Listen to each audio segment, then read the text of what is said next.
Assalamualaikum dan salam sejahtera. Nama saya Nurul Farinah Syikin binti Rozlan, nombor matrik 23 DLS 19F2033. Saya dari DLS 6A. Kos yang saya ambil ialah pengurusan logistik dan rantaian bekalan dari Jabatan Perdagangan. Saya telah menjalankan latihan industri di syarikat Wan Enzul Marine Supply and Service Sdn Bhd selama 20 minggu. Pertama sekali, saya akan membentangkan tentang pengenalan.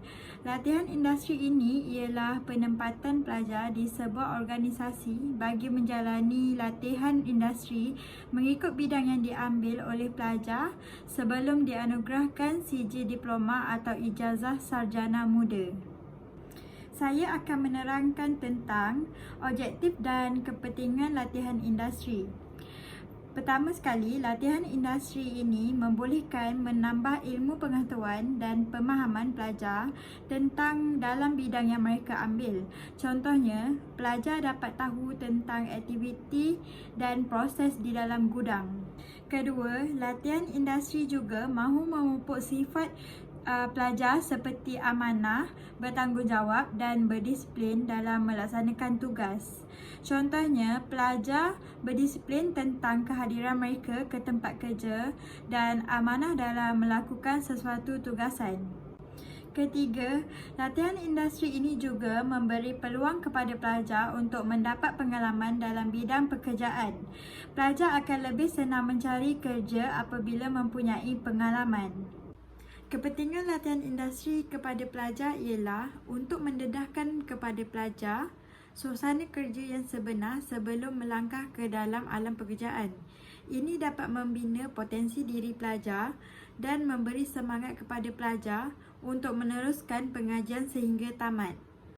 Seterusnya, saya akan menerangkan tentang latar belakang organisasi. Nama syarikat ialah Wan Enzul Marine Supply and Service Sdn Bhd. Jenis perniagaan yang mereka jalankan ialah milikan tunggal. Wan Enzul Marine Supply and Service Sdn Bhd ini ditubuhkan pada 30 Jun 2004.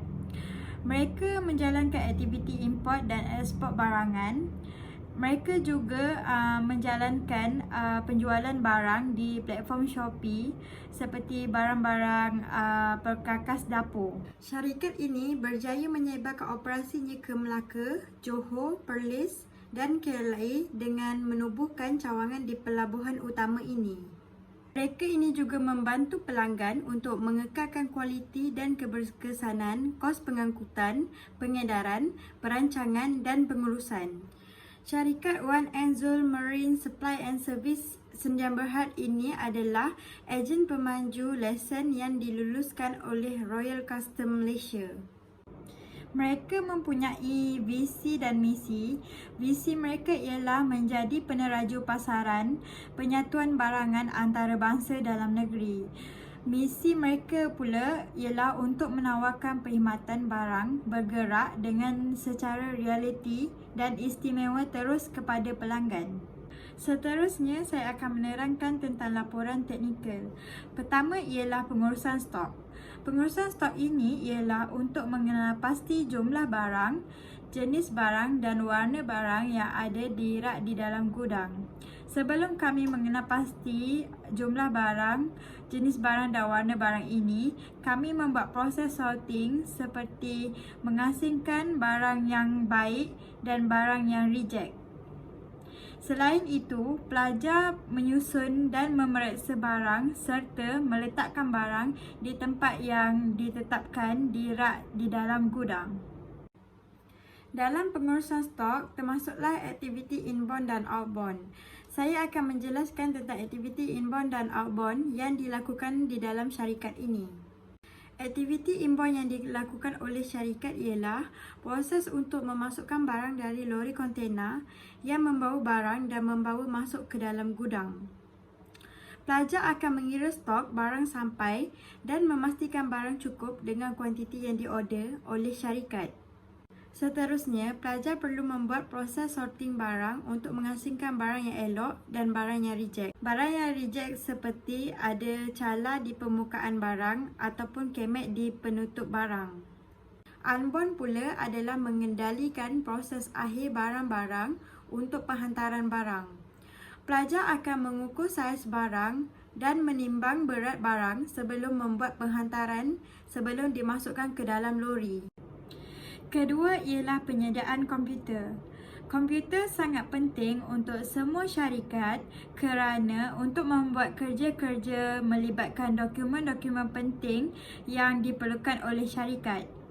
Selain itu, komputer memudahkan kaki tangan untuk memasukkan data pelanggan yang membuat penghantaran menggunakan kurier. Pelajar juga membuat akaun bulanan menggunakan komputer yang disediakan. Di samping itu, kegunaan komputer juga untuk memeriksa order dari platform Shopee dan menggunakan skena barcode untuk mengakses data barang-barang Shopee ke dalam komputer. Ketiga ialah penyediaan mesin cetak. Mesin ini sangat penting dalam syarikat kerana untuk menghasilkan salinan pencetakan yang baik kepada syarikat dan juga pelanggan. Selain itu, syarikat juga menawarkan pencetakan salinan kepada pelanggan berdekatan supaya memudahkan kerja mereka. Mesin cetak ini juga memudahkan urusan di pejabat untuk mencetak e-bil dan dokumen-dokumen penting. Keempat ialah pengurusan pembalutan. Syarikat menyediakan pembalutan seperti gunting, selotip, verjal dan bubble wrap. Penyediaan barangan ini ialah untuk membalut barang pelanggan dengan lebih kemas dan selamat sampai kepada pelanggan. Semua pembalutan barangan perlu meletakkan verjal untuk menjamin keselamatan ke pihak kurier. Aktiviti yang dilakukan oleh pelajar untuk penghantaran barang ialah: pertama sekali, pelajar akan mencetak e-bil dan memotong e-bil itu dengan kemas. Kemudian, pelajar akan mencari barang di gudang dan memastikan barang yang diambil adalah betul. Seterusnya, pelajar membalut barang dengan kemas dan menampalkan e-bil pada bungkusan barang. Akhir sekali, pelajar akan scan barang menggunakan skena barcode untuk mengakses data ke dalam komputer dan meletakkan barang di bakul yang disediakan. Selain pembungkusan barangan, pelajar juga akan mengendali penghantaran barang pelanggan. Pertama ialah pelajar akan bertanya kepada pelanggan sama ada ingin mengguna kurier pos laju ataupun Citylink.